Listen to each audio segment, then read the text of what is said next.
everyone, I'm Bubbles, and today marks the beginning of my new series, Fantasy Talk, where we're just going to be talking about fantasy football, preseason, regular season, about who you should keep, who you should pick, when you should pick them, good trades and drops, and everything that you could think of in fantasy sports.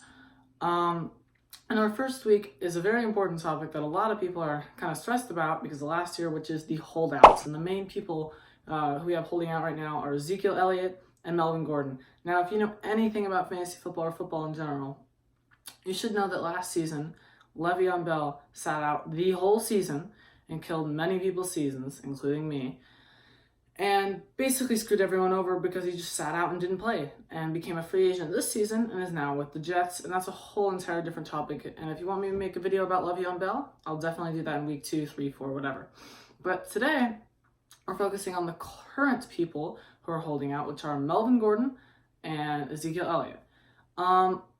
They're both in pretty similar situations, but Melvin Gordon seems like he's a little bit more interested in making that money.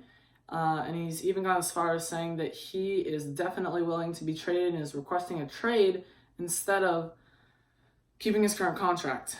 First, let's look at Zeke. So last season, he had 1,434 yards, which is a lot in the rushing game. One of the top backs of last season. 6 touchdowns, 77 catches, and 567 yards catching, which puts him very close to the 2,000 mark, if he's not there already. And he had a very productive year last season, and if he does play this season, he's pretty much going to do the same thing unless he gets injured. So if he does play, it's definitely a very good pick, which I think he will. A lot of experts even have him coming back week 1. He has missed the first game of the preseason and he has missed training camp, but I don't think that matters as much. I think that he's going to come back because of a reason that I'm going to get to after I finish talking about Melvin Gordon. Now, Melvin Gordon is a little bit more intent. He's a little bit more unshaky. Last season, his stats were also very, very good. He had 885 yards in the rush game, 10 touchdowns, which is more than Zeke. 50 catches and 490 yards receiving. So he is also a very good back. If you're drafting him just for considering all players are playing, I would take Zeke number 1 or 2. Him and Saquon are pretty similar, and then Melvin Gordon's got to be in the top 5. So these are very good running backs. So if they do hold out, that would very suck, and that would suck a lot. And if you do drop these guys and they do sit out, your season is pretty close to being ruined. But I do think these guys are at least going to play sometime in the season for one reason. Their situation is very different from Le'Veon Bell.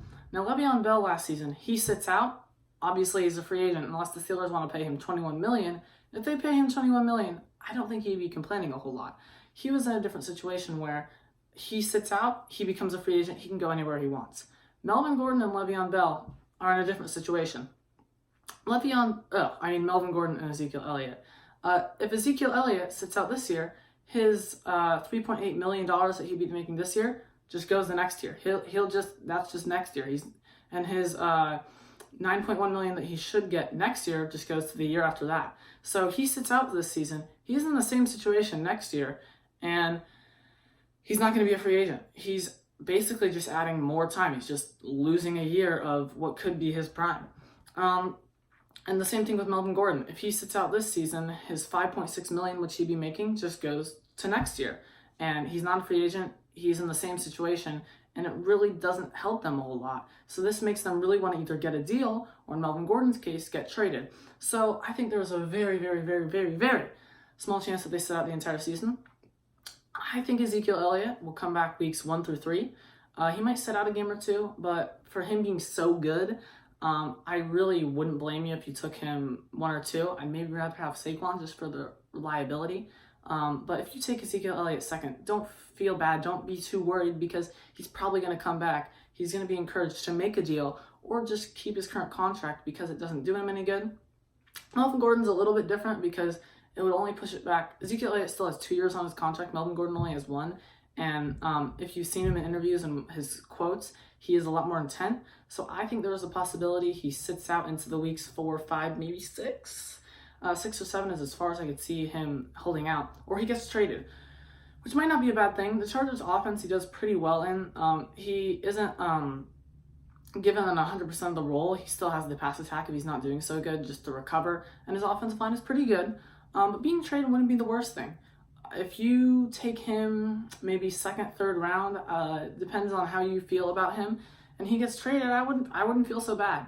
But Ezekiel Elliott, for holdouts, I'd say he's going to come back pretty early because of his situation. And Melvin Gordon might sit out a little bit later. But if I were you, I wouldn't feel too bad and too panicked about these holdout guys. Definitely not going to be the same situation as Le'Veon Bell. They're two of the top 5 backs if they do play the whole season, and I think they will play most of the season, and if not the whole season. So that's just going to wrap up our video about holdouts.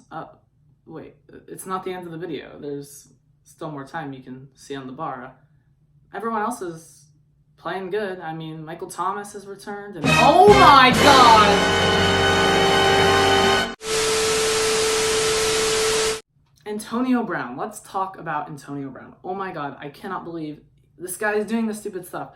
If you know anything about football, you will also know Antonio Brown is one of the best receivers in the league. He had a great year all the past couple of years for the Steelers, and now he's on the Raiders, and now, I can't believe I'm saying this, he's holding out because of his helmet. Antonio Brown has said that, I like football and I want the game, but I don't really need to play it. I don't care too much if I don't play, and he says he's not playing unless he gets to wear his old helmet. He's saying this because the new helmet is making it harder for him to catch the ball and harder for him to see. I cannot believe I'm saying that, but right now, Antonio Brown is holding out, didn't show up to his preseason game, and isn't showing up until he gets to wear his old helmet, which he can't wear because it's outdated and won't protect him as much. So I don't even know what to say. I think it's just hilarious and funny unless you've already picked him. I'm not picking Antonio Brown. If I were you, I would not pick Antonio Brown. He's probably gonna play, but because he's moved to Oakland, because he's in a new system, I don't think he's gonna do as good. He doesn't have as good of a quarterback, offensive line, or threats around him. The Steelers just make everyone look better than they actually are. And this whole helmet thing is so stupid.